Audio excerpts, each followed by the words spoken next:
Dash, giving our praises to Yahweh Bahashem, Yahawashi Bahashem, Kakadash, double honors to the apostles and elders. Peace, blessings, honors to all the brothers in this truth. How is Yahawashi, King David's, son of his seed and his Lord at the same time? When I say son of his seed, it's pretty much just saying he comes from King David's seed, on down the line. So you'll say grandfather, great, great, great, great, great, great, great, so son of his seed.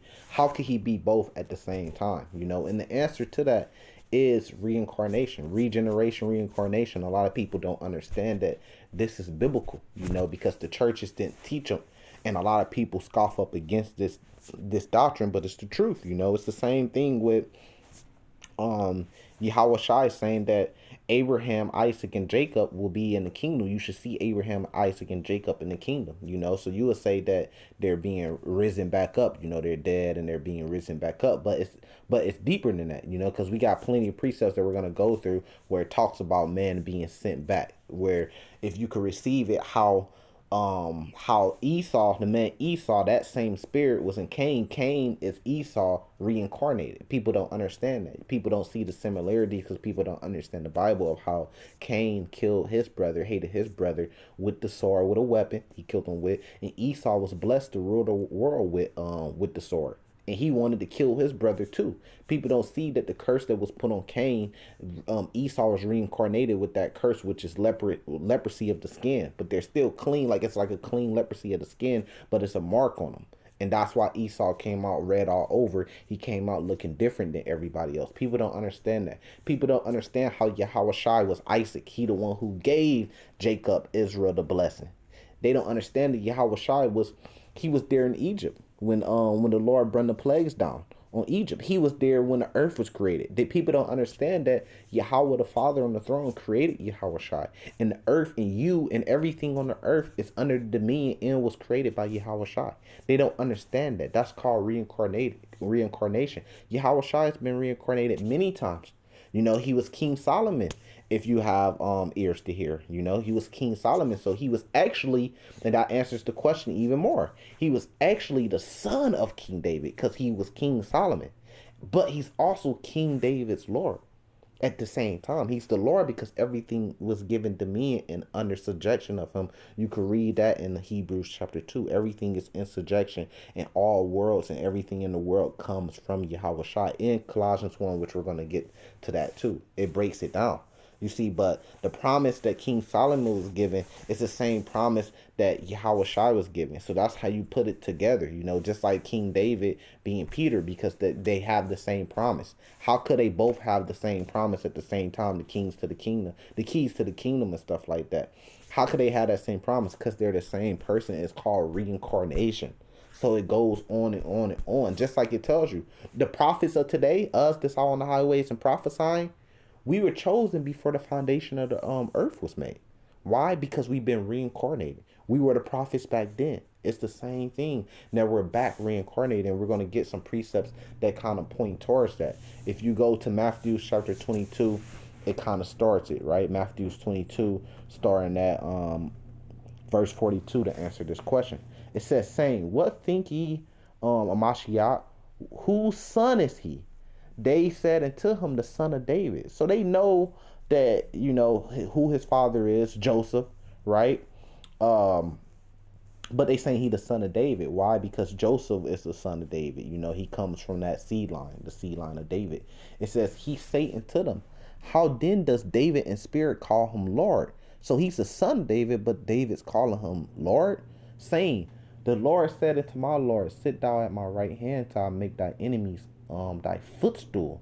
Right? If David then call him Lord, how is he his son? So we answering that question, right? And no man was able to answer him a word, neither does any man from that day forth ask him any more questions. So they wasn't able to answer this. But as time goes by and the Lord gives us more wisdom and knowledge and wise counsel to understand these precepts, now we can answer it today. It says, verse 45, that's what we're pretty much answering. If David then call him Lord, how is he his son? And then verse 44, the precept is Psalms chapter 10. So let's jump back to that. Psalms chapter 110. So I can flip of the words. Because it says the same thing as the precept. This is where they get that from. So they're quoting the Old Testament. And a lot of people have problems with that. They only really want to follow the New Testament and Paul's writings. But just like it said in I believe that's John chapter 5 verse 46 through 47, how can you believe on Yahawashi if you do not believe in the Old Testament Moses words, which is found in the Old Testament?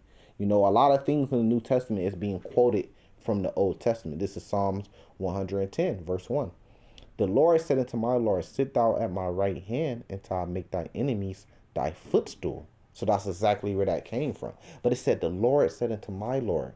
So who's sitting at the right hand? Yahawashi is sitting at the right hand of the Father Yahweh. And that's another cut, you know, on those false doctrines. Yahweh and Yahawashi are not a trinity. They're one in order, but they're two different entities. That's why Yahawashi is sitting on the right hand of Yahweh. He said, until I make thy enemies thy footstool. Let's get a precept on that. You know, because that's what it's all about. The precepts. How do you understand the Bible? By the precepts, you know, and that's the truth. That's how you know if somebody's giving you doctrine or if they're giving you the truth. Or they explaining the Bible with their own words, or they are explaining the Bible with other passages throughout the Bible. The Bible could explain itself. You see what I'm saying? Just like how I'm doing. Revelation chapter 4. I believe, oh no, I got that wrong. Revelations chapter 5, verse 13. In every creature which is in heaven and on earth and under the earth, and such are as in the sea, and all that are in them, heard the same. Blessing and honor and glory and power be unto him that sitteth upon the throne, and unto the Lamb forever and ever. The Lamb. So you got one sitting upon the throne, and the Lamb, we know the sacrificial lamb was Yahawashi. But here, maybe I did get that right. No, verse 1 of chapter 5. And I saw in the right hand of him that sat on the throne a book written within on the backside of the seal and the seven seals. I want to get straight to the point. Verse 6. And I beheld, and lo, in the midst of the throne and in of the four beasts, and in the midst of the elders, stood a lamb as it had been slain, having 7 horns and 7 eyes, which are the 7 spirits of God sent forth into all the earth.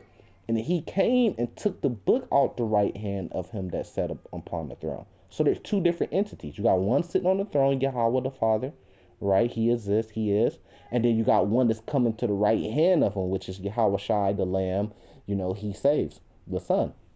And when he had taken the book, the 4 beasts and the 4 and the 20 elders fell down before the Lamb, having every one of them harps and golden veils of odors, which are the prayers of the saints. You know, so you have Yahawashi on the right hand, you know, the Lamb. But back to what we were saying, you know, so that's Psalms chapter 10. That's what it's breaking down. Same thing with Matthew chapter 22, starting at verse 42 through 46, you know. So this is jumping back to Matthew chapter 16 to give you more understanding, because the answer to that question is just reincarnation, regeneration. That's the answer to it.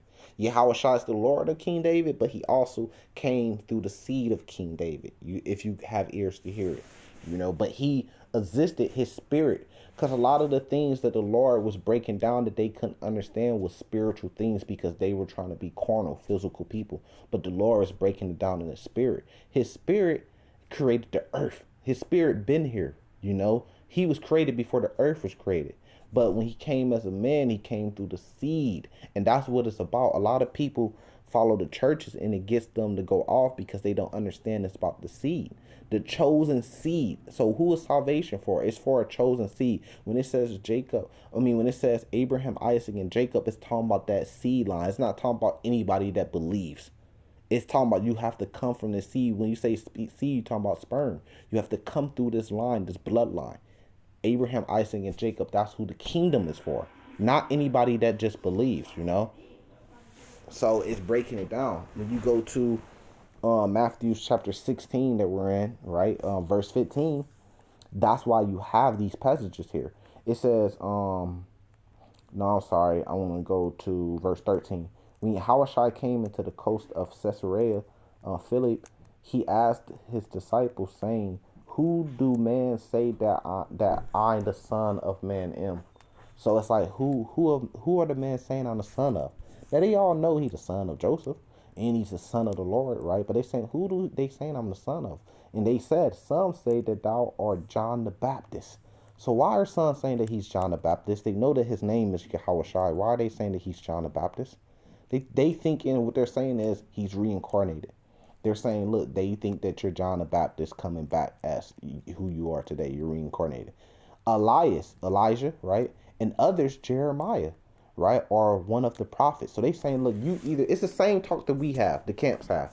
They having the same exact talk we always have. They saying, look, some saying you either John the Baptist, some think you Elijah, which is the same person if you have ears to hear, which we're going to break that down.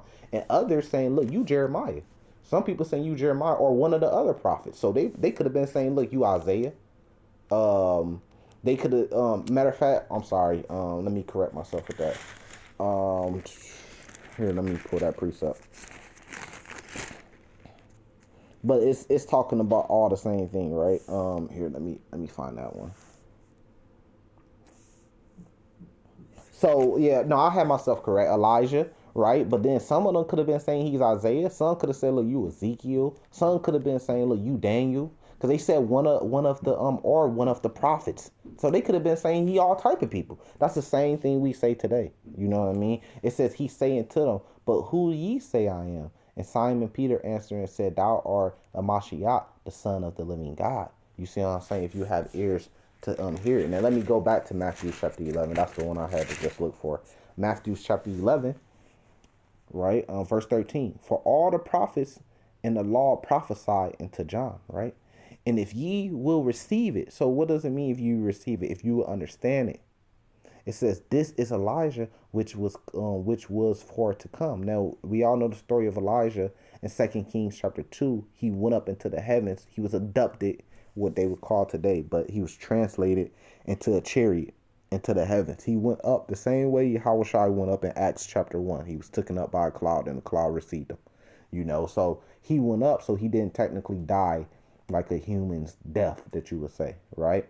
But they saying, look, he came back. And this is red letter, so this is coming directly from Yahawashi. It says, he that has ears to hear, let him hear. But whereunto shall I be likened this generation? It is like unto children sitting in the markets and calling unto one of their fellows. But it's telling you, look, if you receive it, John the Baptist, this is Elijah, which was to come. So why is he saying, look, they talking about John the Baptist, but why is he saying this is Elijah? If you could understand this is John the Baptist is Elijah. It's talking about reincarnation, bro. He's saying, look, John the Baptist is Elijah. He's Elijah reincarnated as John the Baptist now. Elijah came back as John the Baptist, standing in his lot as being a prophet still. Just like we're standing in our lots. The prophets today are standing in their lots being a prophet. It was nothing else that they could do in the world. They were always going to become prophets. And if they be the elect, then the elect is always going to be the elect, because the elect was chosen before the foundation of the earth. So when you come back, there is no true free will. There's no such thing as free will. You're going to stand in your lot. You see what I'm saying? So that's why a lot of times when we come into this truth, it's like, man, bro, I was just living life, and then randomly I stumbled across something, and then I just came into the truth because that was your lot. That was your direction the whole time, and you didn't even know it. You didn't even consider it until you came in. You know, the elect are going to be doing what the elect is supposed to do, and the prophets are going to be doing what the prophets are supposed to do, and there's nothing nobody could do about it. This is Hebrews chapter 2, if I could get straight to the point. Verse 10, for it became him, for who are all things, and by whom are all things, and bringing many sons into glory, to make the captives of their salvation perfect through suffering. So it's telling you, look, all things come from Yahawashi, because if you get the context, it's talking about Yahawashi. You know, verse 9 says, but we see Jesus, who the world ignorant calls Jesus, Yahawashi, who was made a little lower. So it's talking about him, and it's saying from who are all things, and by whom are all things. So all things was created by him. How is that possible? The Father Yahweh created Yahawashi, and then from Yahawashi everything was created, you know. And then we're going to go into more of that, but I want to jump back to Hebrews chapter 1 verse 14. It says, are they not all ministering spirits set forth to minister for them who should be heirs of salvation? So the heirs of salvation, the ones that's going to be chosen, you know, going to Revelation chapter 7, the elect, right? To get that salvation, to be elected for salvation, right? To be saved for the kingdom of heaven, are already chosen. You see what I'm saying? These spirits, it's you can't always be carnal, and that's one of the things that Yahawashi was teaching the most. It's not just about the physical; it's about the spirit. Your spirit. That's why they say, look, you got an old soul, or you have phrases like "you've been here before." That means that your spirit has been here before, and that's real. That's real shit, you know. Our spirits ain't. This ain't the first. Like my spirit that's in me right now. This ain't the first time my spirit has been on earth or been here. This spirit, the same spirit that I'm speaking from, the spirit has been here before. That's how it works. You come back down. And then you have judgment your next life. The things that you do in this life, when you die, you go back to the Lord, right? Go to the spiritual world. It tells you that in Ecclesiastes chapter 12, I believe, probably starting at verse 7. You know, the body goes back to the ground, the dust and all that. And then the soul, the spirit returns to him who created it. It goes back to Yahweh. It goes back to the Lord. You see what I'm saying? And then from there, you're sent back to the earth. That's reincarnation. And then that's when your judgment comes. So if you did a whole bunch of fucked up shit in this life, sinning against the Lord, then your judgment gonna come the next life that you come back. On earth, it says judgment was underneath the sun. That means that it's on the earth. That's what the scriptures is talking about. You know, that's how judgment works. Here, let's get a precept to back up, you know, all things was made by Yahawashi, if I could get to it, because some people may not believe that.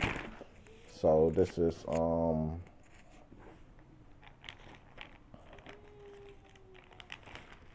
man, I can't even get to it. So I can.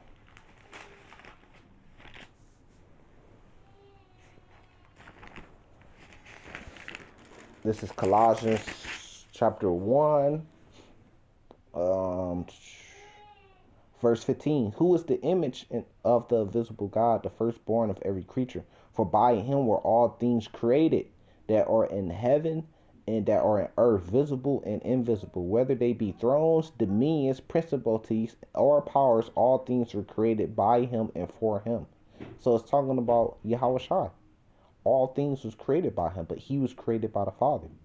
Right? If you go to verse 19, it says, for it pleased the Father that in him, who? His Son, shall all fullness dwell.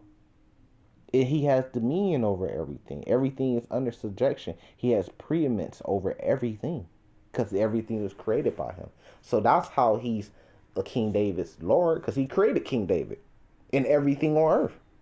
So he's King David's Lord, but at the same time he's King David's son, because he came through when he came back down, reincarnated, you know, because he's been many people, you know, he was Adam.